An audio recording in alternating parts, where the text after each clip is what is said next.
Sometimes a man's greatest mistake becomes his greatest blessing. Arthur Shepherd had learned this lesson the hard way through 63 years of living that had cost him more than most folks could bear. In the remote mountains of Colorado, Arthur stood before a crumbling barn that everyone in Pine Ridge called worthless. His neighbor, Frank Daly, had just told him, "Don't waste money on that place, Arthur. Nothing good ever came from that land." The old barn sat on 40 acres of forgotten valley, surrounded by stories of curses and blood feuds. Most folks avoided it, but Arthur saw something different in those broken beams. Maybe it was hope. Maybe it was just an old man's stubbornness. As he walked the overgrown trail toward his new purchase, Arthur felt like this broken place might hold secrets. Big secrets. The kind that could change everything. But what if uncovering those secrets brought more trouble than treasure? Before we jump back in, tell us where you're tuning in from. And if this story touches you, make sure you're subscribed, because tomorrow I've saved something extra special for you.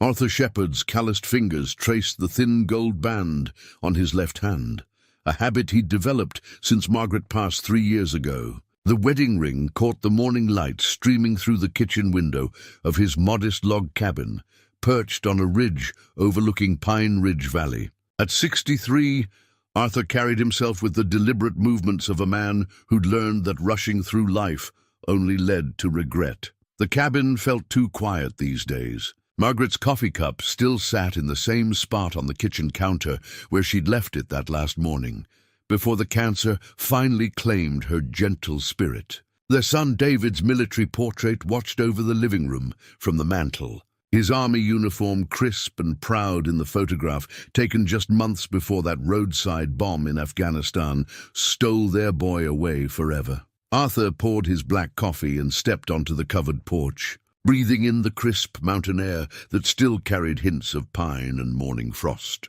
Below him, the town of Pine Ridge stretched along the valley floor like a patchwork quilt of weathered roofs and neat gardens. Smoke rose from a dozen chimneys, marking the homes of neighbors he'd known for decades, but somehow felt more distant from with each passing season. Frank Daly's place sat just down the slope, close enough that Arthur could see his neighbor's truck parked in the gravel driveway. Frank had been different lately, more agitated than usual, especially when Arthur mentioned his interest in the old barn property. There was something in Frank's eyes when he talked about that land, a nervousness that didn't match his usual gruff confidence. Arthur had worked as a surveyor and mining engineer for 37 years before retirement, mapping the geological treasures hidden beneath Colorado's rugged landscape. His trained eye could read the land like other men read newspapers, understanding the subtle signs that revealed what lay beneath the surface. That skill had served him well during his career with the Colorado Mining Survey, where he'd helped locate everything from copper deposits to underground water sources. The barn property had caught his attention during one of his solitary walks along the old mining roads that crisscrossed the mountains above Pine Ridge. Something about the way the land folded into the valley, the particular angle of the rock formations, triggered his professional instincts. The geological markers suggested this area had been significant once, though records from the county office showed only scattered homestead claims dating back to the 1880s. Margaret would have understood his fascination with the forgotten places. She'd been the one who encouraged his weekend explorations, packing him sandwiches and thermos coffee for his wanderings through ghost towns and abandoned mining camps. "Every place has a story," she used to say, "and some stories are worth hearing twice." The weathered barn itself told a story of craftsmanship from another era. Despite decades of neglect, the structure's bones remained solid, built with the kind of attention to detail that modern construction rarely bothered with anymore. Hand-hewn timbers, mortise and tenon joints, foundation stones fitted together with the precision of a master mason. Whoever built this barn intended it to last forever. Frank's warnings about the property carried an edge of desperation that puzzled Arthur. "That land's been nothing but trouble for generations," Frank had insisted yesterday, his weathered face flushed with unusual intensity. "Folks who mess with that place end up regretting it. Take my word on this one, Arthur. But Arthur had stopped taking other people's word for much of anything since losing his family. Grief had a way of clarifying what mattered and what didn't, and other people's fears rarely made the list of things worth worrying about. If the barn represented a mistake, it would be his mistake to make. The county clerk, a pleasant woman named Patricia Mills, had seemed surprised when Arthur inquired about purchasing the property. "That old barn, been sitting empty for decades. Owner died years ago, left it to some distant relatives back east who never bothered with it. I suppose they'd be happy to sell, though I can't imagine why anyone would want it." Arthur could imagine plenty of reasons, though he kept them to himself. The property included 40 acres of valley floor and rising slopes, with a year-round creek running along the western boundary. The barn sat positioned to catch the morning sun, while remaining sheltered from the harsh afternoon winds that could make Colorado winters brutal. Someone with vision had chosen this spot carefully. His pickup truck, a reliable Ford that had carried him through countless surveying expeditions, sat loaded with tools and supplies in the cabin's driveway. Arthur had spent the previous evening organizing his equipment, selecting the items he'd need to properly assess the barn's condition. Measuring tape, level, flashlight, hammer, crowbar.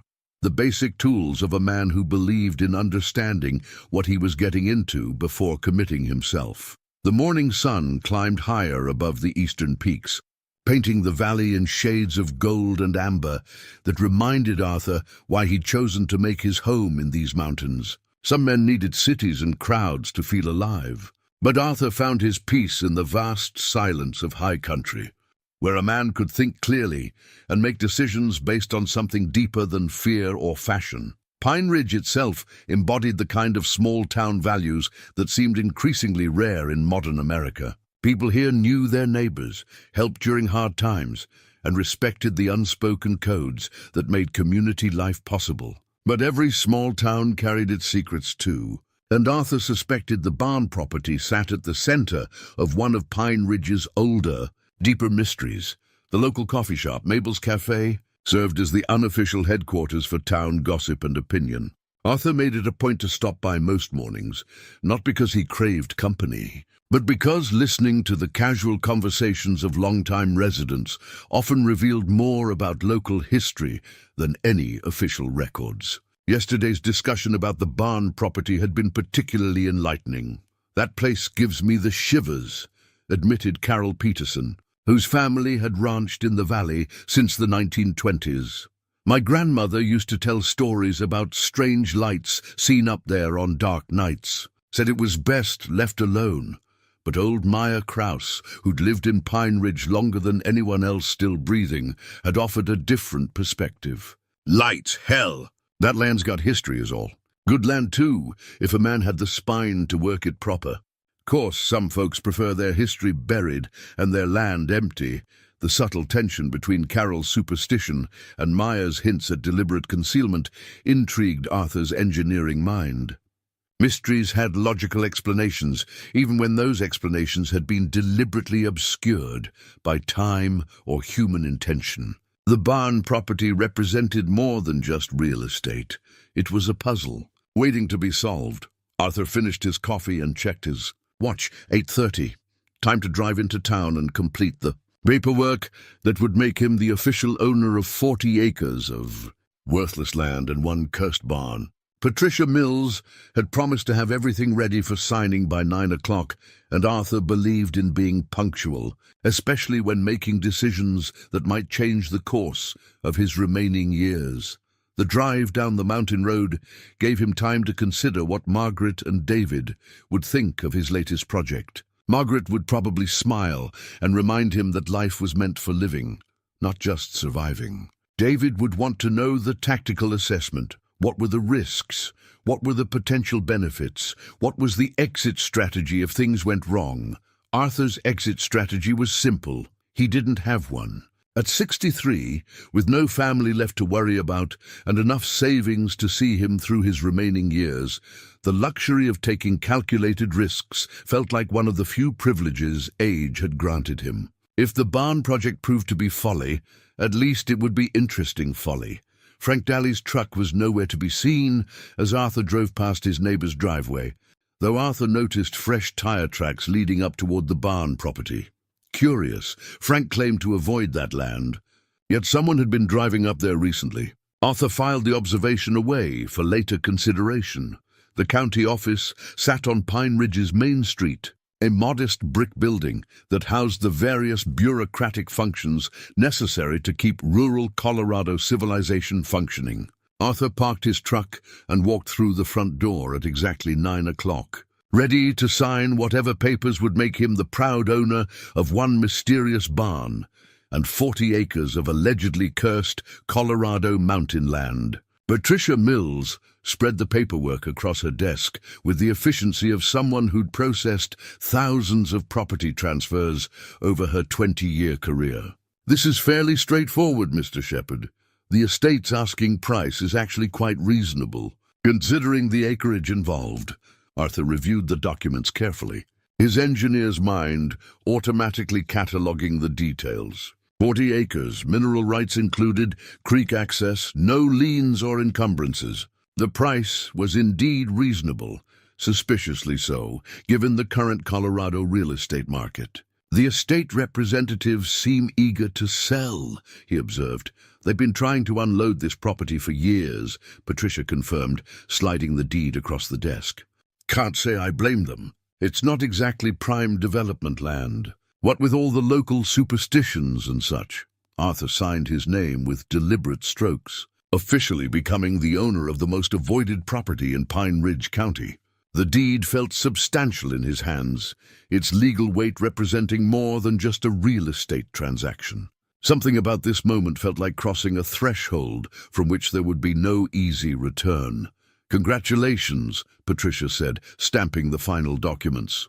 "You're now the proud owner of the old Shepard place."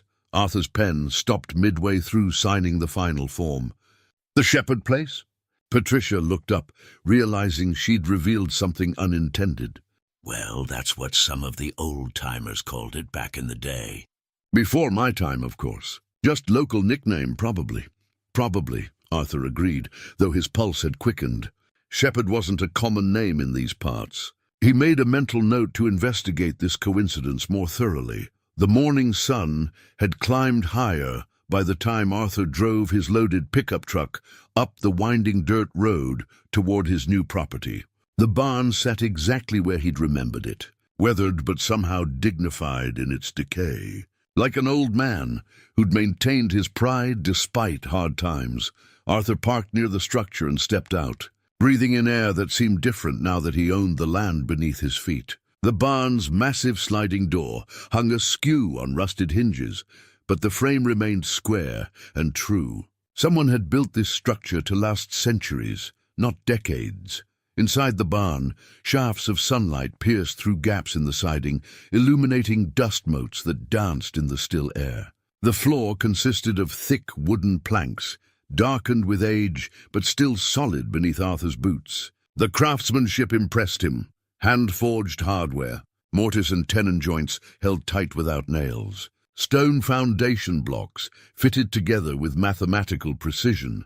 A thorough inspection revealed that despite its abandoned appearance, the barn's structural integrity remained sound. The roof needed work, certainly, and the siding required attention, but the bones of the building were as solid as the day it was built. Arthur's contractor instincts told him this restoration would be challenging but entirely feasible. After completing his initial survey, Arthur drove back to town with a specific destination in mind. The Pine Ridge County Historical Society, housed in a converted Victorian mansion on Elm Street. If the property had indeed been called the Shepard Place, someone might remember why. Vera Hutchins, the Historical Society's volunteer coordinator, greeted Arthur with the enthusiasm of someone who rarely received visitors genuinely interested in local history. "Mr. Shepard, how wonderful to have you here. Patricia Mills called and mentioned you might be stopping by." Vera appeared to be in her 70s, with silver hair pinned back in a practical bun and intelligent eyes that missed very little. Her desk was organized chaos, covered with old photographs, maps, and documents that spoke of serious historical research. I'm trying to learn more about the property I just purchased, Arthur explained. The old barn up in the valley. Patricia mentioned it was sometimes called the Shepherd Place. Vera's expression grew thoughtful. Shepherd Place, yes. That takes me back. My grandmother used to mention that name, though she was always vague about the details. Something about a family that lived there in the 1880s, before some kind of trouble forced them to leave. She disappeared into the archives and returned with a leather-bound ledger. Here we are. Property records from 1883. Original homestead filed by one Jeremiah Shepherd and his family. Interesting that you share the same surname. Arthur studied the faded entries, his heart racing as he read his own family name in century-old ink. What happened to them? That's where the records get murky, Vera admitted. The family seems to have disappeared rather suddenly around 1885. The property was eventually claimed for unpaid taxes, then sold to the Patterson family. Been changing hands ever since, though no one's ever done much with it. The Patterson name rang a bell. Arthur remembered seeing it on various businesses around Pine Ridge. Patterson Feed and Supply, Patterson Real Estate, Patterson Mining Equipment. An established local family with deep roots and apparent prosperity. Is there more information about the Shepherd's departure? Arthur asked. Vera's expression grew cautious. Local stories suggest there was some kind of dispute over mining claims. These mountains were full of prospectors in those days, and conflicts over mineral rights weren't uncommon. Sometimes men fought over claims with more than just lawyers and paperwork. Arthur spent the next hour reviewing what historical records existed, copying names and dates into his notebook. The picture that emerged was incomplete but intriguing. The Shepherd family had filed several mining claims in addition to their homestead, suggesting they'd discovered something valuable in the area. Then, without explanation, they'd vanished from all official records. Driving back toward his property, Arthur noticed a black SUV with tinted windows parked beside the access road. The vehicle looked expensive and out of place in this rural setting. As Arthur's truck approached, the SUV pulled away quickly, heading back toward town. Arthur caught a brief glimpse of the driver, a man in a business suit, definitely not local. At the barn, Arthur found evidence that someone had been there during his absence. Fresh footprints in the dust. Disturbed areas where someone had been searching or examining the structure. Nothing appeared to be damaged or stolen, but the intrusion bothered him. He'd owned the property for less than 6 hours, and already someone was trespassing. That evening, Arthur drove to Mabel's Cafe for dinner, hoping to learn more about the local dynamics surrounding his purchase. The usual crowd of ranchers and retirees occupied their regular booths, but conversations seemed to stop when Arthur entered. Word traveled fast in small towns. Frank Daly sat alone at the counter, nursing a cup of coffee and looking agitated. Arthur took the adjacent stool, ordering the meatloaf special and coffee. Heard you went through with it, Frank said without preamble. Bought that cursed place despite everything I told you? It's just a piece of land, Frank, and an old barn that needs some work. Frank's laugh carried no humor. Just a piece of land. You have no idea what you've gotten yourself into, Arthur. That property's been nothing but trouble for over a century. What kind of trouble, specifically? Frank turned to face him, his weathered features tense with genuine concern or fear. The kind of trouble that gets men killed. The kind that destroyed families and left blood on the ground. Some places are meant to stay empty, Arthur. That's one of them. Before Arthur could respond, Frank threw money on the counter and left the cafe, his departure creating an uncomfortable silence that lasted several minutes. Other patrons studiously avoided making eye contact with Arthur, suddenly fascinated by their food or coffee cups. Maya Kraus, the elderly rancher who'd hinted at buried history, approached Arthur's table as the cafe began to empty. "Don't mind Frank," he said quietly. "He's got his reasons for wanting that land left alone, but they ain't the reasons he's telling you." "What do you mean?" Meyer glanced around, ensuring they weren't overheard. "Frank's family's been in these mountains almost as long as mine. His great-grandfather was here during the mining days, when fortunes were made and lost over silver and gold claims. Some of those fortunes weren't made honestly, if you catch my meaning. Arthur caught the meaning perfectly. You're suggesting claim jumping? I'm not suggesting anything, Maya replied carefully. I'm just saying that when men disappear suddenly and their claims get taken over by other families, it's worth asking questions. Of course, asking questions after all these years might not be popular with certain folks. Maya patted Arthur's shoulder and left, his words hanging in the air like mountain fog. Arthur finished his meal in thoughtful silence, processing the implications of what he'd learned. His property wasn't just avoided because of superstition. It was avoided because someone wanted it forgotten. Back at his cabin that night, Arthur spread the historical documents across his kitchen table and began making connections. The timeline troubled him. The Shepherd family had filed multiple mining claims in 1883 and 1884, suggesting they'd found something valuable. Then they'd vanished in 1885, just as their claims were reaching the stage where serious extraction could begin. The Patterson family had acquired the property shortly after the Shepherd's disappearance, along with several adjacent mining claims. Over the following decades, the Pattersons had become one of the most prosperous families in the region, their wealth apparently built on mining and real estate investments. Arthur stared at his own reflection in the dark kitchen window, wondering if his decision to buy the property had been intuition or foolishness. Either way, he was committed now. Tomorrow he would begin the real work of restoration, and perhaps in the process, he'd uncover whatever secrets lay buried beneath a century of deliberate forgetting.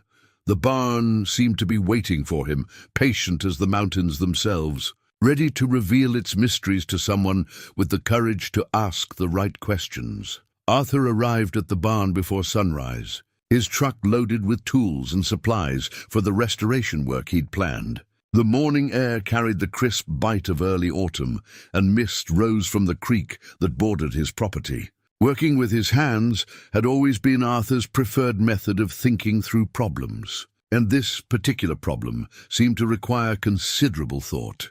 He began by clearing debris from around the barn's foundation, using a combination of shovel work and careful excavation to expose the stone blocks that supported the massive structure. The craftsmanship impressed him more with each passing hour. These weren't roughly shaped field stones, but carefully cut and fitted blocks that spoke of professional masonry work. It was while digging along the foundation's eastern corner that Arthur's shovel struck something metallic, buried in the accumulated soil of decades. Careful excavation revealed an ornate iron key, its surface blackened with age but still recognizable as a finely crafted piece. The key measured nearly 4 inches long, with an elaborate bow decorated with symbols Arthur didn't immediately recognize. The key felt substantial in his hand, heavier than modern keys, forged from iron that had been shaped by someone who understood metalworking as both craft and art. The symbols carved into the bow appeared to be a combination of letters and geometric patterns, possibly a maker's mark or identification code from whatever lock this key had once opened. Arthur cleaned the key carefully with a wire brush and mineral oil, revealing details that had been obscured by decades of corrosion. The workmanship was exceptional. This wasn't a common door key, but something created for a specific, important purpose. The question was, what lock had this key been designed to open, and where might that lock be located? After securing the key in his toolbox, Arthur continued his foundation work, but his mind kept returning to the mysterious artifact. Someone had either lost or deliberately buried this key near the barn, and given the care that had gone into its creation, it seemed unlikely to have been discarded carelessly. By mid-morning, Arthur had cleared enough debris to reveal that the barn's foundation extended deeper than he'd initially estimated. The stone blocks continued below ground level, suggesting either a full basement or at least a significant storage area beneath the main floor. Most barns of this era were built with simple foundations, just enough to keep the structure level and stable. This foundation suggested something more ambitious.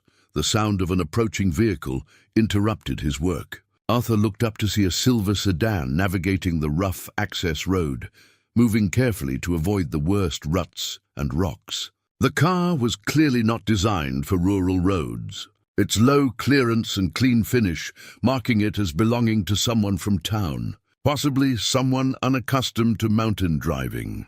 The driver emerged as an elegant woman in her 70s, dressed in practical but well-tailored clothing that suggested both good taste and sufficient resources. She moved with the confident stride of someone accustomed to taking charge of situations, though she approached Arthur with appropriate caution. "Mr. Shepherd, I'm Vera Hutchins. We met yesterday at the Historical Society."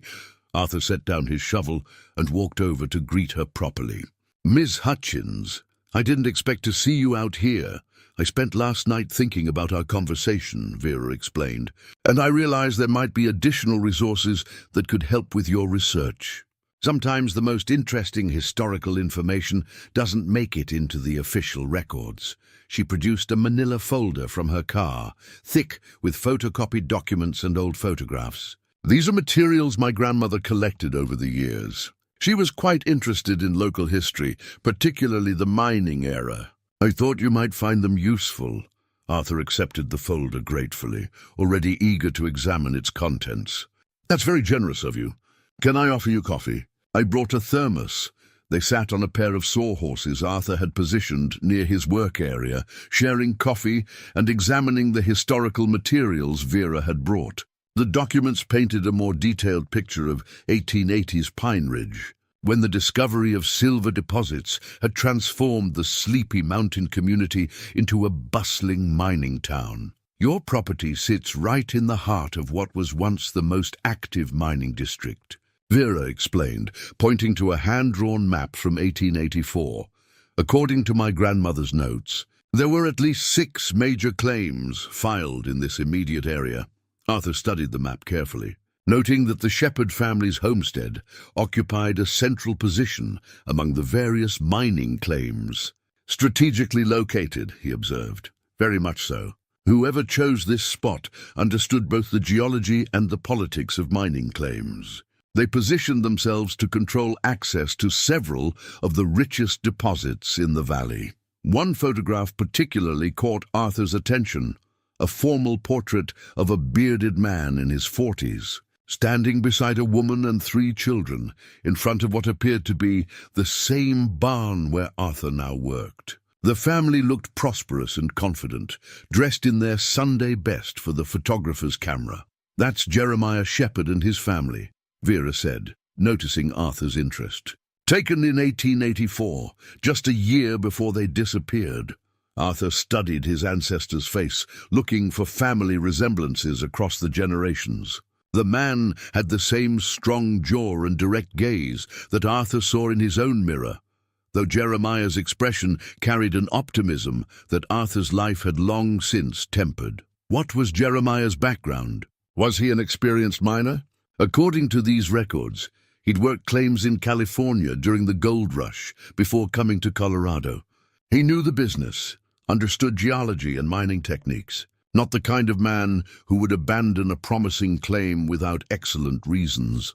Arthur shared his discovery of the ornate key, showing Vera the carefully crafted artifact. She examined it with the careful attention of someone accustomed to evaluating historical objects. "This is beautiful work," she said. "The symbols are interesting. They look like a combination of Masonic imagery and miners' marks." Many of the successful prospectors of that era were Freemasons, and they often incorporated symbolic elements into their personal belongings. "Do you think it might unlock something here on the property?" "It's certainly possible. Miners often created hidden storage areas for their most valuable finds, sometimes quite elaborate ones. If your ancestor struck a rich vein, he might have built a secure cache somewhere on the property." Arthur felt the pieces of the puzzle beginning to form a recognizable pattern. A successful miner builds a substantial barn on strategically located land, creates a secure storage system, then disappears suddenly just as his claims are reaching peak productivity. The key represented more than just a historical curiosity. It was potentially the first piece of evidence in solving a century-old mystery. They spent the remainder of the morning reviewing Vera's documents and examining the barn more thoroughly. The structure revealed additional mysteries under closer inspection. Certain floorboards showed wear patterns suggesting they'd been regularly moved or removed, and the interior layout included features that seemed designed for more than simple agricultural storage. "I'd like to help with your research," Vera offered as she prepared to leave. "This is the most interesting historical puzzle I've encountered in years, and I suspect we've only scratched the surface." Arthur accepted her offer eagerly, recognizing that Vera's knowledge of local history and access to archival materials would be invaluable. Working alone, he might spend months uncovering information that Vera could locate in hours. After she left, Arthur returned to his foundation work with renewed energy and purpose. The barn wasn't just a restoration project anymore. It was an archaeological site, potentially containing clues to one of Pine Ridge's oldest unsolved mysteries. Each shovelful of soil might reveal additional artifacts. Each structural detail might provide insight into his ancestors' intentions and preparations. After she left, Arthur returned to his foundation work with renewed energy and purpose. The barn wasn't just a restoration project anymore. It was an archaeological site, potentially containing clues to one of Pine Ridge's oldest unsolved mysteries. Each shovelful of soil might reveal additional artifacts. Each structural detail might provide insight into his ancestors' intentions and preparations. The ornate key remained in his pocket throughout the afternoon, its weight serving as a constant reminder that somewhere on this property lay a lock waiting to be opened. Arthur's engineering background told him that people didn't create elaborate security measures unless they had something valuable to protect. As evening approached and Arthur prepared to head home, he noticed fresh tire tracks in the dirt road leading to his property. Someone had driven up here during the day, though Arthur hadn't seen any other vehicles. The tracks were wide and deep, suggesting a heavy truck or SUV, and they led directly to the barn before turning around and heading back toward town. Arthur made a mental note to be more vigilant about unexpected visitors. If his suspicions about the property's hidden value were correct, he might not be the only person interested in uncovering whatever secrets lay buried here. Arthur and Vera met at the Pine Ridge Public Library the following morning, spreading their research materials across a large table in the quiet reading room. Vera had spent the previous evening making phone calls to historical societies throughout Colorado, and her efforts had yielded promising results. The Denver Public Library has an extensive collection of mining records from the 1880s, she explained, pulling out photocopied documents. "I had them fax over everything they could find related to the Shepard claims. The new materials painted a remarkable picture of Jeremiah Shepard's mining operations. Far from being a simple prospector trying his luck, Jeremiah had been a sophisticated businessman who understood both geology and finance. His claims were strategically positioned to control water rights as well as mineral extraction, and he'd invested in professional surveying to maximize his operations' efficiency. Look at this," Vera said, pointing to a detailed geological survey dated 1884. "Your ancestor hired professional engineers to map the underground formations. This wasn't guesswork. He knew exactly what he was doing." Arthur studied the technical drawings with his engineer's eye, recognizing the quality of the work. The surveys showed extensive underground formations, with notations indicating high-grade ore deposits and detailed plans for extraction tunnels. This represented a significant investment in what Jeremiah clearly believed would be a long-term, highly profitable operation. Most intriguingly, the survey included plans for a secure storage facility, marked simply as repository on the technical drawings. The location placed this facility directly beneath the barn's foundation, accessible through what appeared to be a concealed entrance system. "This is it," Arthur said, his pulse quickening. "This is what the key opens." "Your ancestor built a hidden vault under the barn." Vera leaned closer to examine the drawings. "The engineering is quite sophisticated for the 1880s. He must have hired experienced miners to construct something this elaborate. Among the other documents, Arthur found something that made his blood run cold. A leather-bound journal with property of Jeremiah Shepherd embossed on the cover. The journal detailed not just mining operations, but growing concerns about threats from other prospectors, and what Jeremiah described as Patterson's increasing hostility. The journal entries from late 1884 and early 1885 told a story of escalating tensions and outright intimidation. Jeremiah wrote about equipment being sabotaged, claims being challenged through legal manipulation, and direct threats against his family's safety. The final entries, dated just weeks before the family's disappearance, spoke of preparing for the worst outcome and securing the fruits of our labor for future generations. Patterson, Arthur muttered, remembering the family name from his research. The same family that took over the property after the Shepherds disappeared. Vera nodded grimly. According to these records, Harrison Patterson was Jeremiah's primary rival for control of the mining district. He had the backing of Eastern investors and apparently few scruples about how he expanded his operations. The journal's final entry, dated March 15, 1885, was particularly chilling. Harrison's men have made their intentions clear. I have prepared what needs preparing. If something happens to me, the truth is secured below, along with proof of what we've accomplished here. May God protect my family, and may justice eventually prevail. Arthur felt a chill that had nothing to do with the library's air conditioning. His ancestor hadn't just hidden mining proceeds in that underground repository. He'd hidden evidence of the conflict that led to his family's disappearance. The ornate key in Arthur's pocket suddenly felt heavier, weighted with the responsibility of uncovering a century-old injustice. We need to examine that foundation more carefully, Arthur said. If there's a hidden entrance, it's probably designed to be nearly invisible unless you know exactly where to look. They drove back to the property together, Arthur's mind racing with possibilities and concerns. If Jeremiah had indeed hidden evidence of criminal activity, and if the Patterson family was still prominent in Pine Ridge, then Arthur's investigation might stir up more trouble than he'd anticipated. At the barn, they began a systematic examination of the foundation, looking for any irregularities that might indicate concealed access points. Arthur's engineering background proved invaluable as he identified subtle differences in mortar, composition and stone placement that suggested certain sections had been constructed differently from others. "Here," Arthur called, running his hands along a section of foundation stones on the barn's eastern side.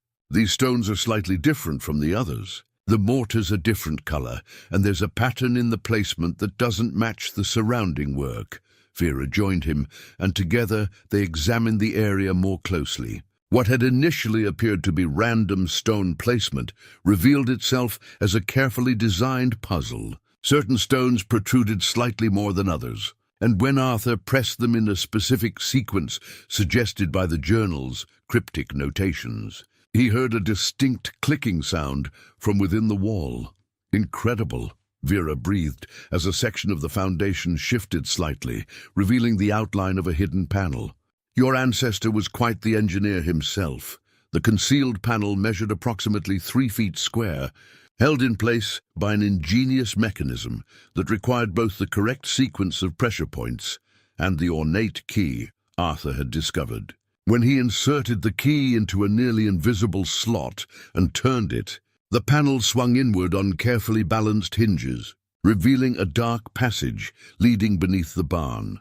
Arthur retrieved a powerful flashlight from his truck, and together they peered into the hidden space. The passage extended about 10 feet before opening into what appeared to be a substantial underground chamber. The air that emerged carried the musty scent of long enclosure, but showed no signs of water damage or structural collapse. "We're going to need better lighting and safety equipment before we explore this properly," Arthur said, though his excitement was barely contained. "If this chamber has been sealed for over a century, we need to be careful about air quality and structural stability."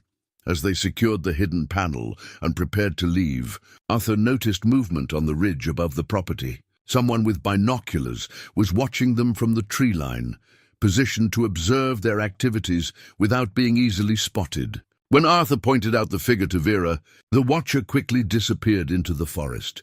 "We're not the only ones interested in what's under this barn," Arthur observed grimly. "Should we call the sheriff?" Vera asked, clearly unsettled by the surveillance. Arthur considered the suggestion, then shook his head. "Not yet. We don't know who we can trust in this town, especially if the Patterson family still has influence. Better to learn what we're dealing with before we involve law enforcement." That evening, Arthur drove to the hardware store to purchase proper equipment for exploring the underground chamber. The store's owner, Carl Morrison, seemed unusually interested in Arthur's purchases of heavy-duty flashlights, extension cords, and portable lighting equipment. "Doing some serious work up at that old barn," Carl observed. "Ringing up Arthur's purchases, just standard restoration," Arthur replied casually. "Old buildings always have surprises." Carl's smile seemed forced. "They surely do. Hope yours are the pleasant kind." As Arthur left the store, he noticed Carl reaching for his phone, apparently making a call before Arthur had even reached his truck. Word of his activities was clearly spreading, and not everyone seemed pleased with his progress. Back at his cabin, Arthur spread out the journal and technical drawings, studying them by lamplight like a general planning a campaign. Tomorrow, he would enter the chamber and discover what Jeremiah Shepard had considered important enough to hide from his enemies. Whatever he found down there, Arthur suspected it would change everything he thought he knew about his family's history and Pine Ridge's carefully buried past. Arthur arrived at the barn before dawn, his truck loaded with the safety equipment and lighting gear he'd purchased the previous evening. Vera met him there, carrying a canvas bag filled with archival supplies and a digital camera for documenting whatever they might discover in the hidden chamber. "I've been thinking about this all night," she said as they set up their equipment. "If your ancestor really did hide evidence down there, we might be the first people to see it in over a century." Arthur tested the portable lighting system he'd rigged, ensuring they'd have adequate illumination for their exploration. His engineering training had taught him never to enter unknown spaces without proper preparation, and this underground chamber represented significant unknowns in terms of structural stability and air quality. The hidden panel opened more easily the second time, as if the ancient mechanism was remembering its purpose after decades of disuse. Arthur led the way into the passage, his flashlight beam revealing stone walls that had been cut with the same precision. As the barn's foundation above, the passage opened into a chamber that exceeded Arthur's expectations in both size and sophistication. The underground room measured approximately 15 by 20 feet, with a vaulted ceiling that rose 8 feet at its highest point. The walls were lined with fitted stone, and the floor consisted of the same kind of precisely cut blocks used in the foundation above. "This is remarkable," Vera whispered, her voice echoing slightly in the enclosed space. "The craftsmanship is museum quality." Arthur set up the portable lighting system, flooding the chamber with bright, even illumination that revealed details that flashlights had only hinted at. Along the walls, wooden shelves and storage cabinets had been built with the same attention to detail as the chamber itself. Most impressive was a large wooden desk, clearly handmade but finished to professional standards. Positioned in the center of the room, the air quality seemed stable, though Arthur kept his portable ventilation fan running as a precaution. The chamber showed no signs of water damage or structural deterioration, testament to the quality of its original construction and the effectiveness of its waterproofing systems. They began their systematic exploration with the desk, which proved to be both a workspace and an elaborate filing system. The drawers contained carefully organized documents, maps, and what appeared to be business records from Jeremiah's mining operations. Everything had been preserved in oiled leather portfolios, protecting the papers from moisture and decay. "Look at this," Vera said, opening one of the larger portfolios. These are geological surveys, but much more detailed than anything we saw in the official records. Arthur examined the surveys with growing amazement. Jeremiah had mapped not just his own claims, but the entire mineral structure of the surrounding mountains. The work represented months of professional surveying, with detailed notations about ore quality, extraction potential, and structural geology that demonstrated sophisticated understanding of mining engineering. One map particularly caught Arthur's attention, a detailed cross-section of the underground formations directly beneath the barn. According to Jeremiah's surveys, they were sitting above one of the richest silver veins in the entire district, with additional deposits of gold and copper that would have represented enormous wealth by 1880s standards. "No wonder Harrison Patterson wanted this land," Arthur muttered. "Your ancestor wasn't just sitting on a mining claim, he was sitting on a treasure trove." The storage cabinets along the walls contained additional surprises.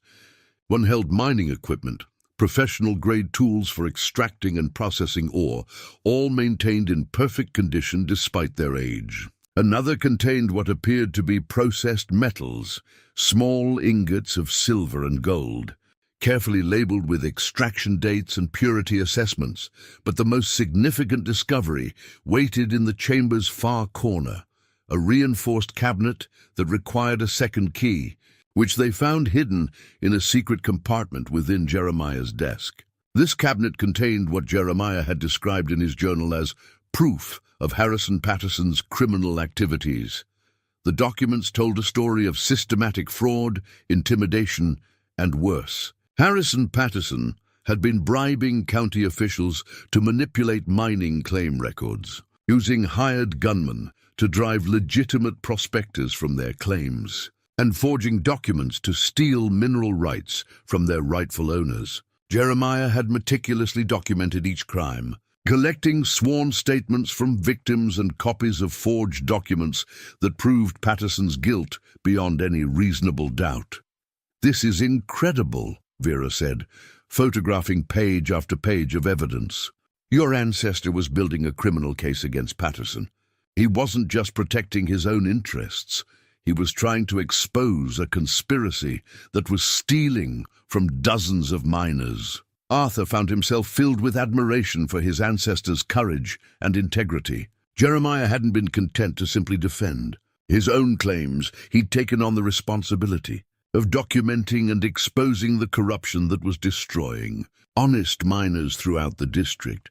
The final portfolio contained Jeremiah's personal preparations for what he clearly expected might be his own murder. He'd written detailed instructions for his family's escape, made arrangements for legal representation, and created multiple copies of his evidence to ensure that even if he was killed, the truth might eventually surface. "He knew they were going to kill him," Arthur said quietly, reading Jeremiah's final preparations. "And he made sure the evidence would survive, even if he didn't." Among the personal documents, Arthur found something that made his hands tremble. A formal legal will, properly witnessed and notarized, leaving all of Jeremiah's property and mining claims to "my descendants" in perpetuity, with the prayer that they will continue the fight for justice that I may not live to complete.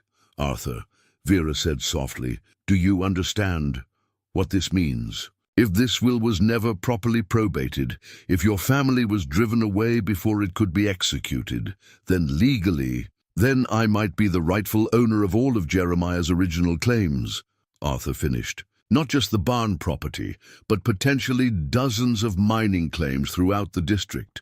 They spent the next several hours cataloging the chamber's contents, photographing documents, and creating a detailed inventory of everything Jeremiah had preserved. The wealth of evidence was overwhelming, not just proof of Harrison Patterson's crimes, but documentation of mining claims that could be worth millions of dollars in modern terms. As they prepared to secure the chamber and return to the surface, Arthur noticed something that sent a chill down his spine: fresh scratches around the hidden panel's exterior, as if someone had recently attempted to find or force the concealed entrance. "We're not the only ones who know about this chamber," he said, showing Vera the evidence of tampering. "Someone else has been looking for it." They carefully secured the chamber and its contents, but Arthur felt increasingly uneasy about their situation. If the wrong people learned about what they'd discovered, both the evidence and their personal safety could be at risk. As they drove away from the property, Arthur noticed the same black SUV that had been parked near the access road several days earlier. This time, the vehicle followed them at a discreet distance, maintaining surveillance without attempting to hide its presence. "We need to be very careful about who we trust with this information," Arthur said, watching the SUV in his rearview mirror. "If the Patterson family still has influence in this town, and if they learn what we've found, things could get dangerous very quickly." Arthur and Vera spent the following morning in her home office, carefully cataloguing and organizing the photographs and documents they'd retrieved from the hidden chamber. Vera's Victorian house provided a secure environment for their sensitive work, far from the prying eyes that seemed to follow Arthur's every move around Pine Ridge. "This changes everything," Vera said, examining a particularly damning document that detailed Harrison Patterson's bribery of county officials. "We're not just looking at historical mining claims anymore. We're looking at evidence of ongoing fraud that continued for generations." Arthur studied an 1883 assayer's report that documented the extraordinary richness of the silver vein beneath his property. According to the professional assessment, Jeremiah's main claim contained ore assaying at over 400 ounces of silver per ton, wealth that would have made him one of the richest men in Colorado Territory. "No wonder they killed him," Arthur said grimly. "This wasn't just about one mining claim. Control of this property would have meant control of the entire district's mineral wealth." Vera had been researching the current legal status of Jeremiah's original claims, using online databases and her connections with various county offices. Her findings were both encouraging and disturbing. The good news is that many of Jeremiah's original claims were never properly transferred after his death, she explained. Without a probated will or proper legal documentation, the claims should have reverted to his heirs. The bad news is that someone has been paying taxes on those claims for over a century, maintaining a paper trail of ownership that could complicate your legal position. Arthur examined the tax records Vera had obtained, tracing the complex ownership history that followed Jeremiah's disappearance. The pattern was clear. Harrison Patterson had systematically claimed Jeremiah's mining rights through a combination of forged documents, bribed officials, and fraudulent tax payments. They didn't just steal the claims, Arthur realized. They created an entire false history to legitimize the theft. "Patterson's descendants have been living off my family's wealth for 4 generations. The scope of the fraud was staggering. Using Jeremiah's geological surveys as their guide, Arthur and Vera had mapped the modern ownership of what should have been Shepherd family mining claims. The current Patterson holdings included not just mining rights, but substantial real estate throughout Pine Ridge, much of it purchased with wealth that rightfully belonged to Arthur's family. A knock at Vera's front door interrupted their research. Through the window, Arthur could see a well-dressed man in his 50s, carrying a leather briefcase and wearing the kind of expensive suit that suggested legal or corporate authority. "I don't recognize him," Vera said quietly. "But he doesn't look like local law enforcement." Arthur watched as the man examined Vera's mailbox, apparently confirming the address before returning to the front door. His movements were confident and purposeful, suggesting someone accustomed to getting what he wanted through a combination of authority and intimidation. Vera answered the door cautiously, keeping the chain latch engaged.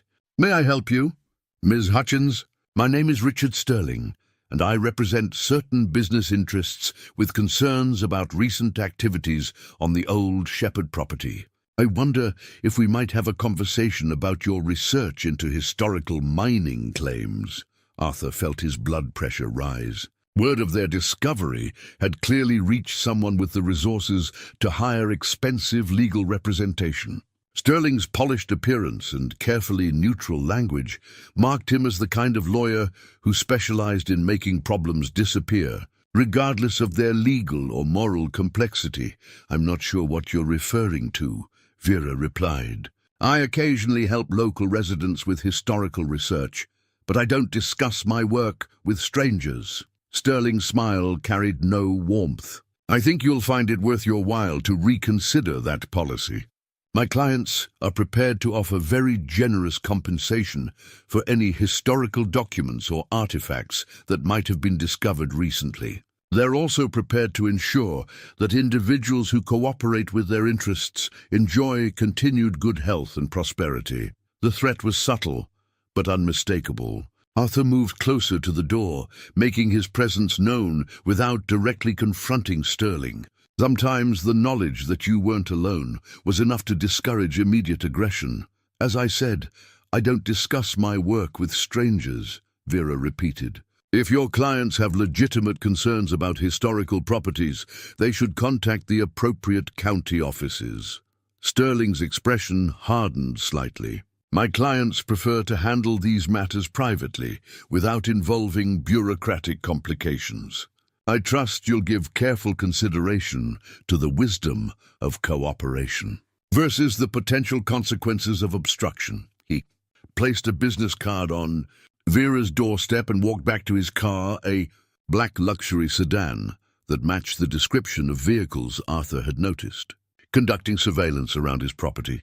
Before driving away, Sterling made a point of writing down the license plate numbers of both Arthur's truck and Vera's car. "Well," Vera said after securing her door, "it appears our research has attracted some very unwelcome attention." Arthur felt a mixture of anger and determination. The appearance of Sterling confirmed that their discoveries posed a real threat to someone with significant resources and few scruples about protecting their interests. But it also confirmed that what they'd found in the chamber was valuable enough to justify hiring expensive legal muscle. "We need copies of everything," Arthur said. "Multiple copies stored in different locations. If they're willing to hire lawyers to intimidate us, they might be willing to do worse to protect whatever they're hiding." They spent the remainder of the day creating comprehensive backup documentation of their discoveries, using Vera's scanner and computer to create digital copies that could be stored securely online. Arthur also prepared physical copies for secure storage, including a complete set that he planned to deposit in a safety deposit box.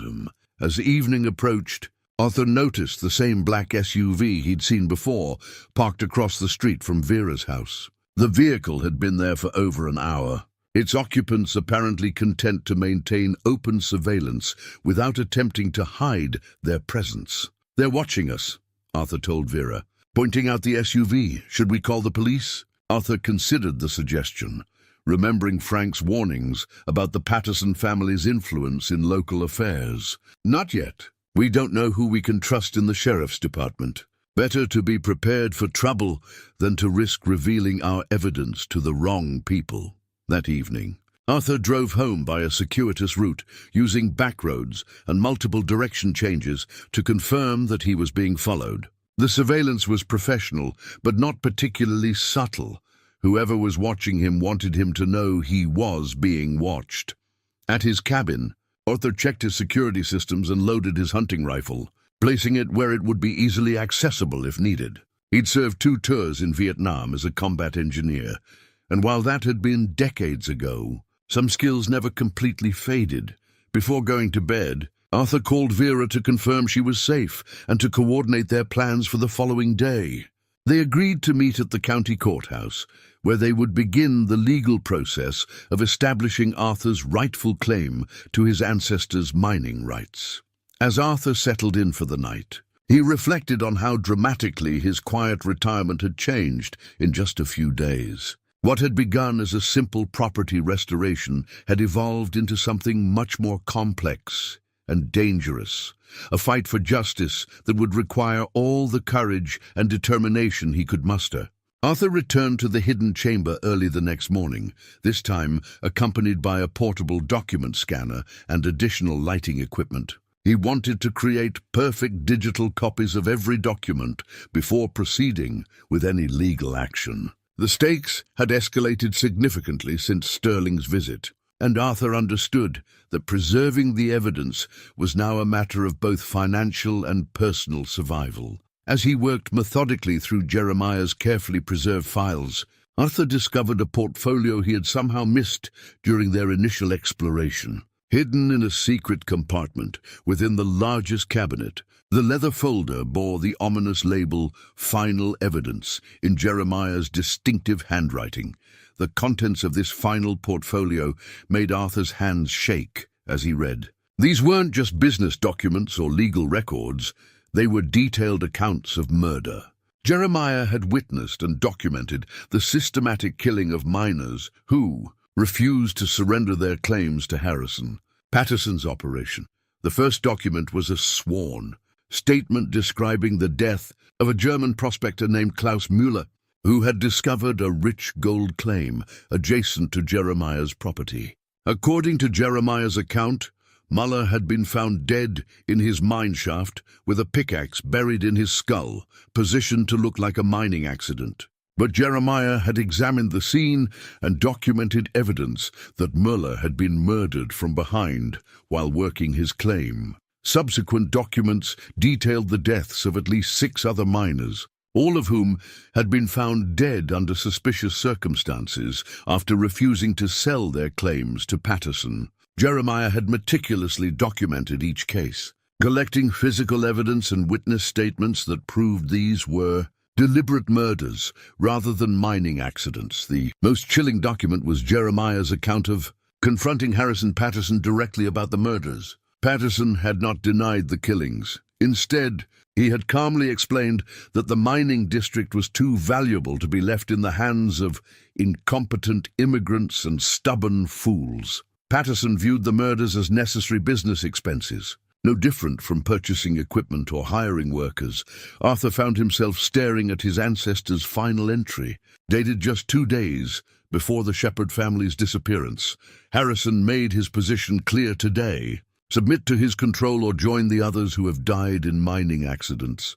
I have hidden this evidence where it will survive, even if I do not. Let future generations know that the Patterson fortune was built on the blood of honest men. At the bottom of the portfolio, Arthur discovered physical evidence that made his stomach lurch, a mining pick, its iron head stained with what could only be dried blood. Attached to the tool was a note in Jeremiah's handwriting, the weapon used to kill Klaus Müller, taken from the scene before Patterson's men could dispose of it. Arthur sat back on his heels, overwhelmed by the implications of what he'd discovered. This wasn't just evidence of fraud or claim jumping. It was evidence of a conspiracy involving multiple murders. The Patterson family hadn't just stolen mining claims. They had built their fortune on systematic murder, with Harrison Patterson personally orchestrating the deaths of anyone who stood in his way. The blood-stained pickaxe represented more than just evidence. It was proof that Arthur's own family had been targeted for murder by the same criminal organization. Jeremiah's disappearance hadn't been the result of intimidation or legal maneuvering. The entire Shepherd family had almost certainly been killed, their bodies hidden so thoroughly that no trace had ever been found. Arthur carefully photographed every document and the pickaxe, ensuring that he had complete records of evidence that could not only restore his family's mining rights, but potentially result in criminal charges for crimes that had no statute of limitations. Murder was murder, regardless of how much time had passed, and conspiracy to commit murder often carried similar penalties under Colorado law. As he prepared to leave the chamber, Arthur noticed something that sent ice through his veins: fresh scratches on the chamber's stone walls, and footprints in the dust that were definitely not his or Vera's. Someone else had been in the chamber recently, someone who had been searching systematically through Jeremiah's hidden archives. Arthur examined the evidence more carefully, his combat experience helping him read the signs of intrusion. The searcher had been thorough but hasty, checking documents and storage areas without the careful attention Arthur and Vera had used.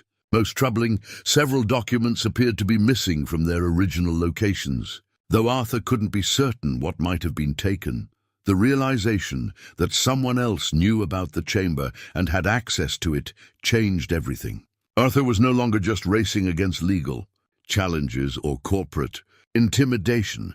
He was dealing with people who had access to his private property and were willing to trespass and steal to protect their interests. Arthur quickly gathered the most critical documents and evidence, including the blood-stained pickaxe, deciding that leaving them in the chamber was no longer safe. If someone else had access to the hidden room, they might destroy evidence or plant false materials to discredit Arthur's discoveries.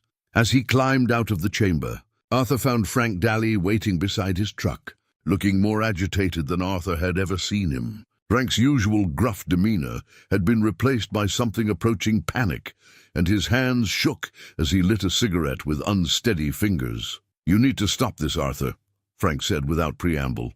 "You need to put everything back where you found it and walk away from this whole business." "Walk away from what, Frank?" Frank's laugh carried no humor. "Don't play dumb with me. I know what you found down there. My family's been watching that chamber for 4 generations, making sure nobody ever opened it up." Arthur felt the pieces clicking into place with sickening clarity. "Your family? Not just Frank Daly, you're related to Harrison Patterson." Frank nodded miserably. "Harrison Patterson was my great-great-grandfather. Changed his name to Daly after things got too hot for the Patterson name around here. Been living with the shame of what he did ever since. You've known all along what happened to my family." "I've known," Frank admitted. "Harrison killed them all, Jeremiah, his wife, the 3 kids. Buried them somewhere up in the high country where they'd never be found. Took everything they owned and built the Patterson fortune on their blood and silver." Arthur felt rage building in his chest, but he forced himself to remain calm. Frank was providing a confession that could be crucial evidence, and Arthur needed to hear everything before deciding how to respond. "Why are you telling me this now?" Frank took a long drag on his cigarette, his eyes fixed on the distant mountains. "Because there's others involved now. Others who don't care about keeping old secrets buried. They want that silver, Arthur, and they'll kill you to get it, same as Harrison killed your people." Frank's revelation explained the surveillance, the legal intimidation, and the break-in at the chamber. Modern descendants of Harrison Patterson's criminal enterprise were still active, still willing to commit murder to protect their inherited wealth and power. "Who else knows about this?" Arthur asked. "Too many people," Frank replied grimly. "And now that you've opened that chamber, they know you're close to exposing everything. You've got maybe hours before they decide you're too dangerous to leave alive."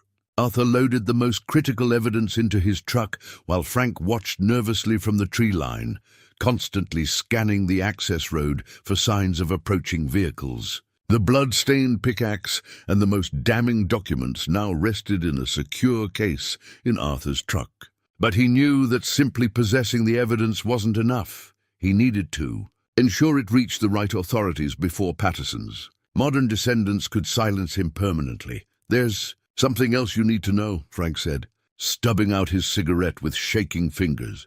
"The current Patterson family isn't just wealthy, they're connected. Sheriff Morrison is Harrison's great-grandson.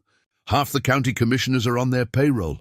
You can't trust local law enforcement with this." Arthur felt the scope of the conspiracy expanding beyond anything he'd imagined. The corruption that had begun with Harrison Patterson in the 1880s had apparently grown into a network that controlled significant portions of Pine Ridge. County's government and business community. What about state authorities? The Colorado Bureau of Investigation? Frank's expression grew more hopeful. "Maybe, but you'd need to get to them without the local sheriff knowing about it. Morrison's been keeping tabs on everyone involved in your investigation. He knows about Vera, knows about the lawyers from Denver, knows about every move you've made since you bought that property." Arthur made a mental calculation of the resources available to him versus the opposition he faced. On his side, compelling evidence, one reluctant ally in Frank, and potentially sympathetic state authorities. Against him, a criminal conspiracy with over a century of experience at covering up murders, connections throughout local government, and apparently unlimited resources for hiring professional intimidation. I need to get this evidence to Denver, Arthur decided. Tonight. Before they realize how much I know. They already know, Frank warned. Sterling wasn't just sent to intimidate you, he was sent to assess the threat level. When he reports back that you have access to the chamber and its contents, they'll escalate to permanent solutions. Arthur felt the familiar calm that had served him during combat situations in Vietnam. Fear was useless when survival required clear thinking and decisive action. He needed to treat this like a military operation, secure the objective, protect the evidence, and ensure mission success regardless of personal cost. Frank, I need you to get word to Vera. Tell her to pack essential items and get out of town tonight. Drive to Grand Junction and wait for me to contact her. If something happens to me, she needs to take what she knows to the State Attorney General's office. Frank nodded, seemingly relieved to have specific instructions. What about you? I'm going to prepare for visitors, Arthur said grimly. If they want to silence me, they'll have to come to my property to do it. That gives me certain tactical advantages. Arthur drove home by the most direct route, no longer concerned about surveillance. If Frank was right, they already knew his location and intentions. Better to conserve time and energy for the preparations he needed to make before darkness fell. At his cabin, Arthur began systematic preparations that drew on decades of military engineering experience. His property occupied defensible terrain, with clear sight lines and limited approach routes that could be monitored and controlled. The cabin itself was solidly built, with thick log walls that would provide reasonable protection against small arms fire. Arthur retrieved his rifle collection from the gun safe, selecting weapons appropriate for different ranges and situations. His Vietnam-era M14 would provide long-range accuracy for covering the approach roads. The pump-action shotgun would handle close-quarters situations if intruders reached the cabin itself. His .45 pistol would serve as backup for extreme circumstances. More importantly, Arthur prepared the evidence for survival regardless of what happened to him. He created multiple copies of the most critical documents, sealing them in waterproof containers and hiding them in different locations around his property. One set went into his truck's spare tire compartment. Another was buried near the creek that bordered his land. A third was hidden in the cabin's stone foundation, accessible to searchers who knew where to look. Arthur also prepared a detailed letter explaining everything he'd discovered, along with instructions for locating the hidden chamber and accessing the evidence it contained. Multiple copies of this letter were sealed and addressed to different authorities: the Colorado Attorney General, the FBI's Denver field office, and the Denver Post's investigative reporting team. As evening approached, Arthur completed his defensive preparations by positioning motion sensors along the primary approach routes to his cabin. The sensors would provide early warning of intruders while allowing Arthur to track their movements without revealing his own position. At precisely 7 o'clock, Arthur's phone rang. The caller ID showed only private number, but Arthur answered anyway, expecting either bad news or a final attempt at intimidation. Mr. Shepard, this is Sheriff Morrison. I understand you've been conducting some archaeological work on your property. I wonder if we might discuss any discoveries you may have made. Arthur recognized the carefully neutral tone that law enforcement officers used when they were fishing for information. Morrison's call confirmed Frank's warnings about local corruption while providing Arthur with an opportunity to gather intelligence about his opposition's knowledge and intentions. I'm just doing some restoration. Work on an old barn, Sheriff. Nothing that would interest law enforcement. I'm sure you understand that historical artifacts can sometimes raise legal questions about ownership and cultural preservation. If you've found anything significant, It would be appropriate to involve the proper authorities. The subtext was clear. Morrison was offering Arthur a chance to surrender the evidence voluntarily before more aggressive measures became necessary. Arthur decided to test the sheriff's knowledge while maintaining plausible deniability. "I appreciate your concern, Sheriff, but I haven't found anything that would require official involvement. Just some old tools and farming equipment. Nothing of historical significance." Morrison's pause suggested Arthur's answer wasn't what he'd hoped to hear. "Mr. Shepard, I think it would be best if we discuss this matter in person. I could drive out to your property this evening." "I'm afraid this evening isn't convenient," Arthur replied. "Perhaps we could schedule something for next week." "I don't think waiting is advisable," Morrison said, his tone hardening slightly. "Sometimes delays can lead to unfortunate complications." Arthur ended the call without responding, understanding that Morrison's visit would likely involve more than just conversation. The sheriff's barely concealed threats confirmed that local law enforcement was part of the conspiracy, and that Arthur could expect official harassment to accompany whatever other measures the Patterson family planned. As darkness fell over the mountains, Arthur positioned himself in the cabin's upstairs bedroom, which provided clear views of all approach routes while offering good cover and multiple escape options. His rifles were positioned at different windows, with sufficient ammunition for an extended engagement if necessary. Arthur's phone buzzed with a text message from an unknown number. "Last chance. Bring everything to the barn at midnight. Come alone and unarmed. Refuse and face the consequences." Arthur smiled grimly as he checked his weapons one final time. He'd been facing consequences his entire adult life, from the jungles of Vietnam to the corporate boardrooms where he'd fought for honest surveying standards. These people had made a fundamental error in assuming that a man who'd lost his wife and son would be easily intimidated by threats to his own life. At 11:30, Arthur saw the first vehicle approaching his property, a black SUV moving slowly along the access road with its headlights extinguished. Through his night vision scope, Arthur counted at least 4 occupants, all wearing dark clothing and moving with the coordinated precision of professionals.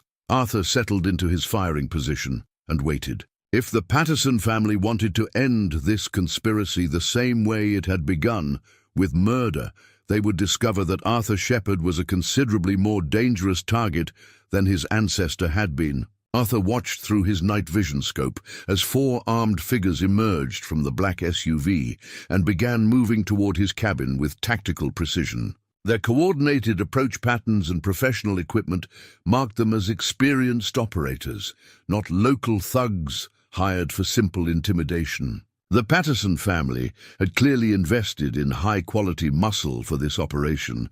The lead figure signaled the others to spread out, positioning themselves to cover all potential escape routes from the cabin. Arthur recognized the classic military assault formation from his own combat experience, adapted for the terrain and objectives of this particular mission. These men intended to take him alive if possible, but they were prepared for armed resistance. Arthur's motion sensors triggered in sequence as the intruders advanced, confirming their positions and movements. The electronic surveillance system he'd installed provided tactical advantages that his opponents didn't know existed, allowing Arthur to track their progress while remaining concealed in his defensive position. At 11:45, Arthur's phone rang again. This time, Sheriff Morrison's voice carried open hostility rather than professional courtesy. "Mr. Shepard, you have 60 seconds to come out of that cabin with your hands visible and any materials you remove from the barn.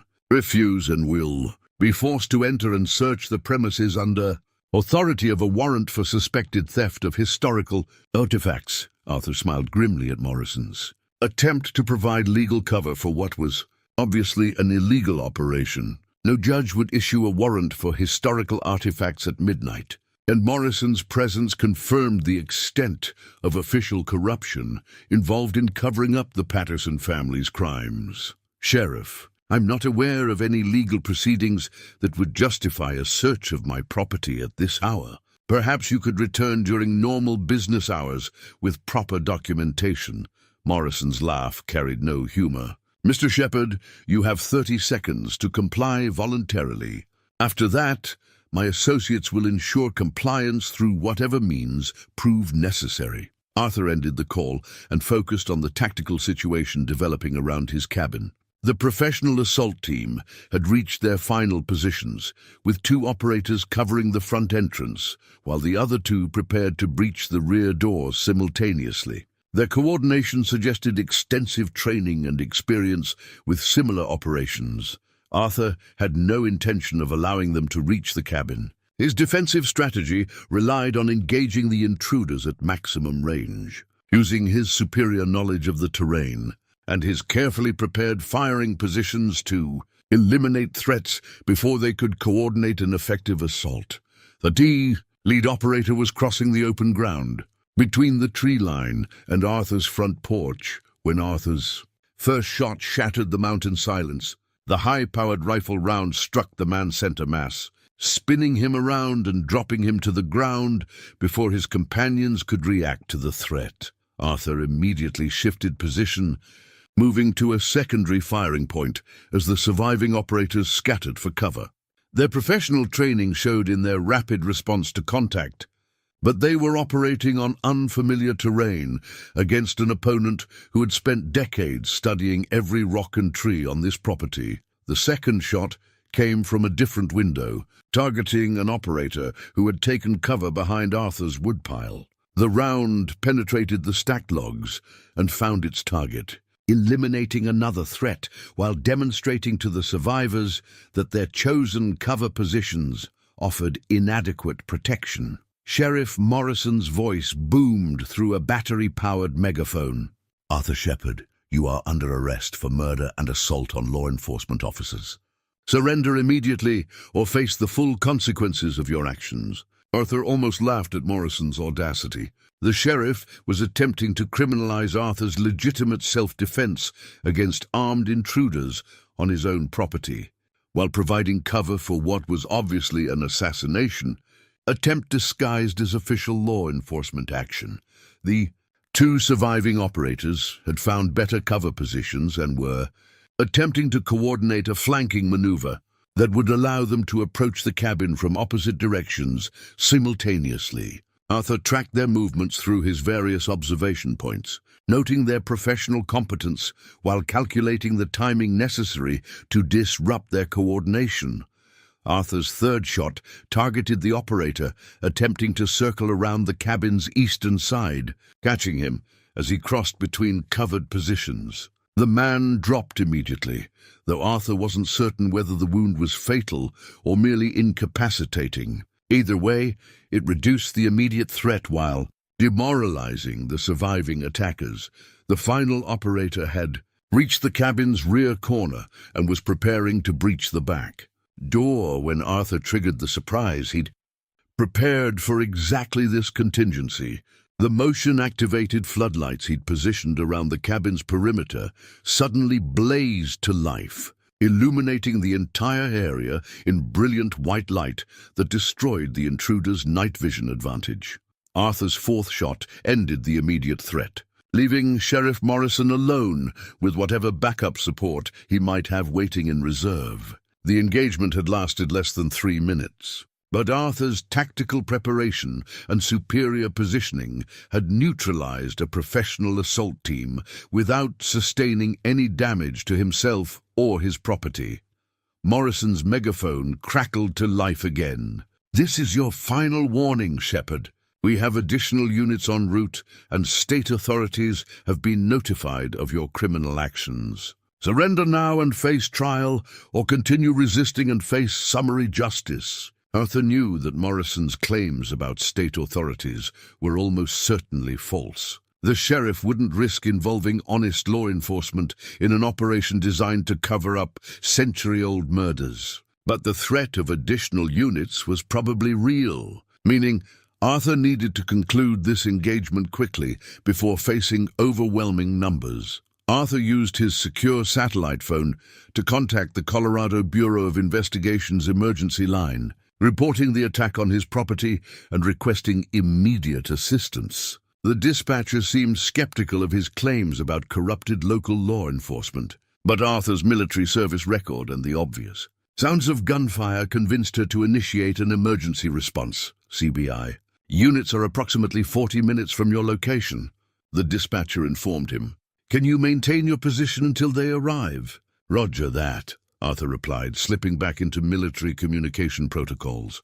Be advised that local sheriff's department is compromised and involved in the assault on my position. As Arthur prepared for the next phase of the engagement, he reflected on the photograph of his ancestors' family that had started this entire investigation. Jeremiah Shepherd had been murdered for refusing to surrender his rightful property to criminals, but he'd lacked the military training and tactical preparation that Arthur brought to this confrontation.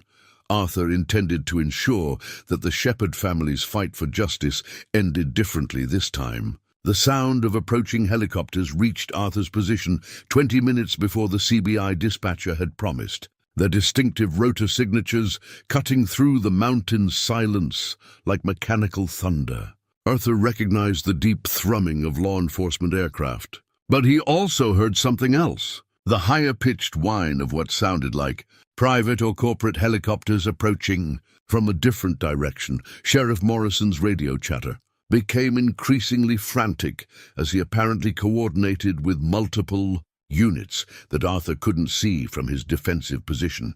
The sheriff's earlier confidence had evaporated as his professional assault team lay dead or wounded around Arthur's cabin, and Morrison seemed to be calling for significant reinforcements to complete his mission. Arthur's satellite phone buzzed with an incoming call from the CBI dispatcher. Mr. Shepherd, we have 2 helicopters approaching your location. One is our tactical response unit, but we're also tracking an unidentified aircraft that appears to be converging on the same coordinates. Copy that, Arthur replied, maintaining his observation of the approaches to his property. Be advised that hostile forces have been using private aircraft for surveillance throughout this operation. The unidentified helicopter is probably not friendly. Through his night vision scope, Arthur could see Morrison positioning himself behind his patrol car, apparently preparing to coordinate with whatever reinforcements were arriving. The sheriff had drawn his service weapon, but seemed reluctant to advance toward the cabin. Without the professional backup that Arthur had eliminated, the first helicopter to arrive bore the distinctive markings of the Colorado Bureau of Investigation, its searchlight sweeping the area around Arthur's cabin as it prepared to land in the open meadow beyond his property line. Arthur felt relief flooding through him as legitimate law enforcement finally arrived to witness what had been happening on his property. But the second helicopter landed simultaneously in a clearing on the opposite side of Arthur's cabin, disgorging 6 additional armed figures who immediately began advancing toward Morrison's position. Arthur's night vision revealed that these new arrivals wore no identifying uniforms or badges, marking them as private security or mercenary personnel. Arthur's satellite phone rang again. Mr. Shepherd, this is Agent Sarah Martinez with CBI Tactical. We have your location secured from the south. Can you identify yourself and provide a situation report? Arthur Shepherd, property owner and complainant, Arthur replied. I'm positioned in my cabin, defending against multiple armed intruders, including corrupt local law enforcement. Sheriff Morrison has been coordinating the assault on my position. Copy that. Mr. Shepherd, we need you to secure your weapons and exit the cabin with your hands visible so we can sort out this situation safely. Arthur hesitated, watching through his scope as the newly arrived mercenaries took tactical positions around Morrison's location. Agent Martinez, be advised that additional hostile forces just arrived by private helicopter and are positioning to engage your unit. This situation is not secure. Before Martinez could respond, muzzle flashes erupted from the mercenaries' positions as they opened fire on the CBI tactical team. The legitimate law enforcement officers had been caught in the open while attempting to establish a secure perimeter, and several went down under the initial barrage of automatic weapons fire. Arthur made a split-second decision that drew on decades of military experience and moral clarity. The criminals who had murdered his family and built their fortune on blood were now attempting to kill honest law enforcement officers who had come to help him. Arthur couldn't stand by and watch good people die to protect a century-old conspiracy. Arthur's rifle spoke again, targeting the mercenaries who were attempting to flank the pinned-down CBI team. His elevated position and intimate knowledge of the terrain gave him clear shots at targets who were focused on the official law enforcement personnel below. The engagement became a three-way firefight, with Arthur supporting the legitimate authorities against Morrison and his hired killers. Arthur's accurate rifle fire disrupted the mercenaries' coordinated assault, allowing the surviving CBI agents to reach better cover and begin returning effective fire. Sheriff Morrison attempted to retreat toward his patrol car, apparently realizing that his operation had failed catastrophically. Arthur's final shot of the engagement caught Morrison as he tried to flee, ending the corrupt sheriff's career in law enforcement and his participation in the Patterson family conspiracy. Agent Martinez's voice crackled through Arthur's satellite phone.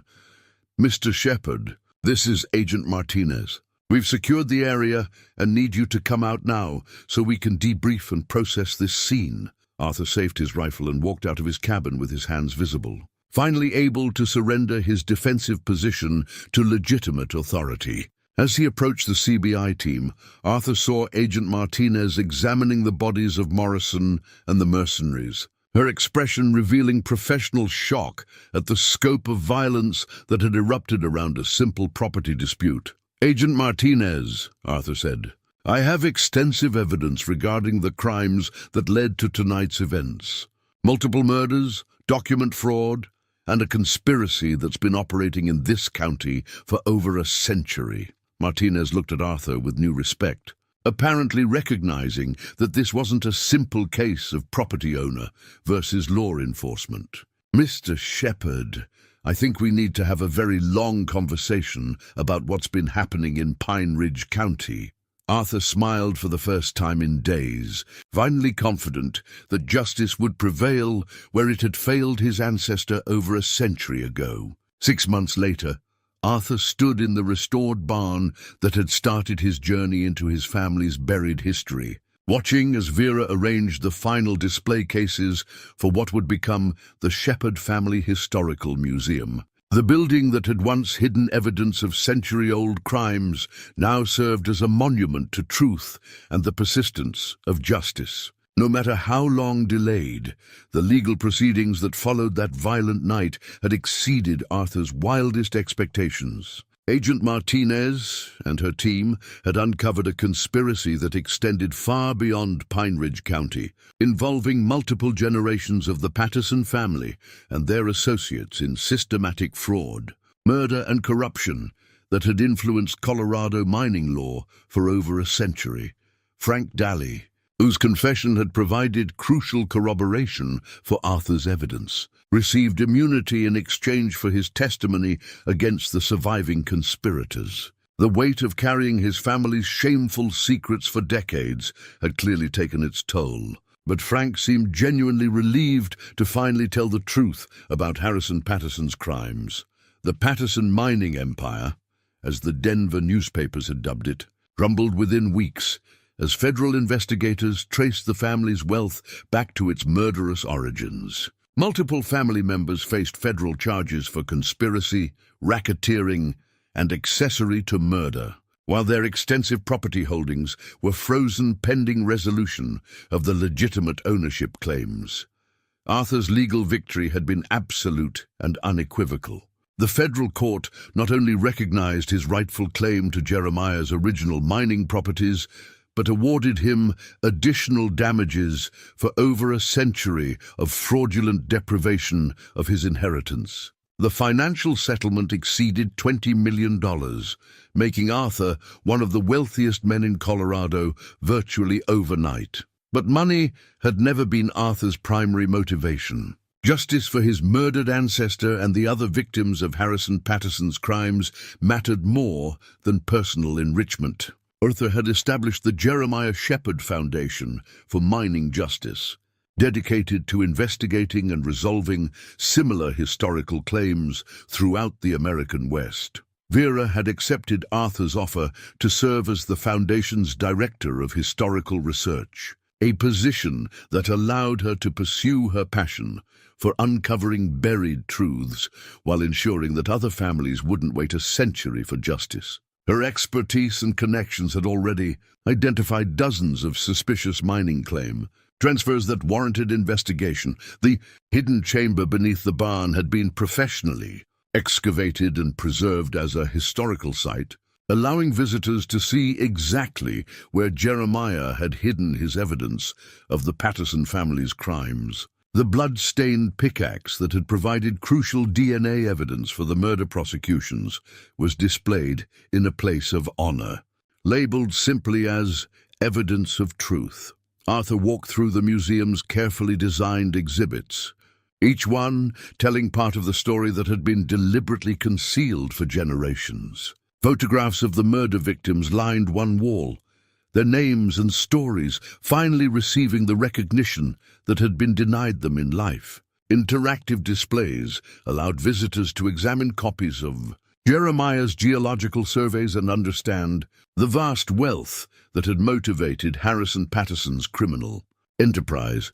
The museum's centerpiece was a recreation of Jeremiah's hidden office, complete with period-appropriate mining equipment and documentation that showed how a determined man with limited resources had meticulously built a case against powerful enemies.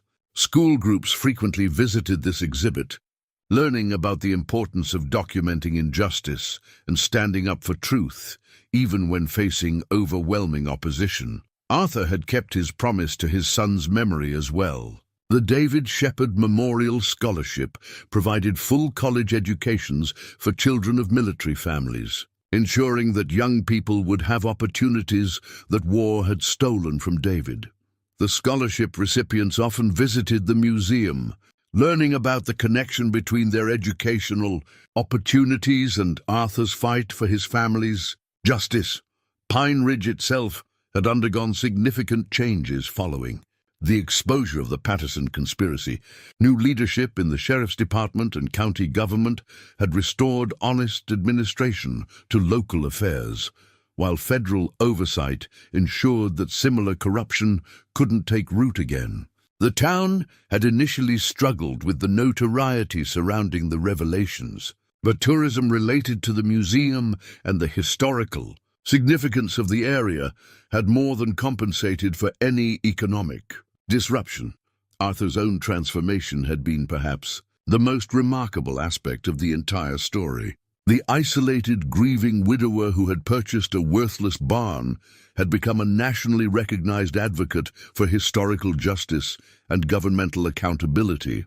Speaking engagements and media interviews kept him busy, but Arthur always returned to the barn where his journey had begun. On quiet evenings, Arthur often sat on the porch of his restored cabin, looking down at the barn that had changed his life so dramatically.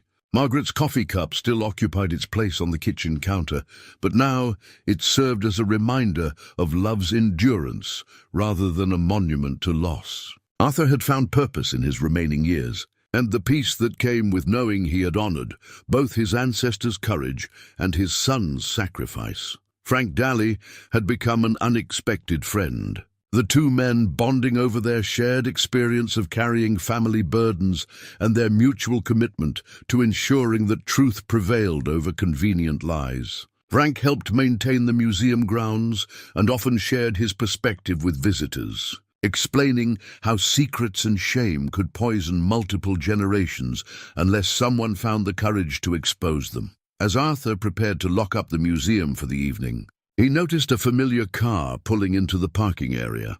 Agent Martinez emerged, carrying a folder that suggested official business rather than a social visit. "Arthur," she said, approaching with the serious expression that marked her professional mode, "we may have identified another case similar to yours. A family in Utah whose mining claims were stolen under suspicious circumstances in the 1890s. The documentation patterns match what we found with the Patterson conspiracy." Arthur accepted the folder, already knowing that he would pursue this new case with the same determination he had brought to his own family's quest for justice. The Shepherd name had been restored to honor, but there were other families still waiting for truth to prevail over the lies that had stolen their rightful inheritance. Standing in the shadow of the barn that had revealed his family's buried secrets, Arthur Shepherd understood that his real purpose in life had only just begun.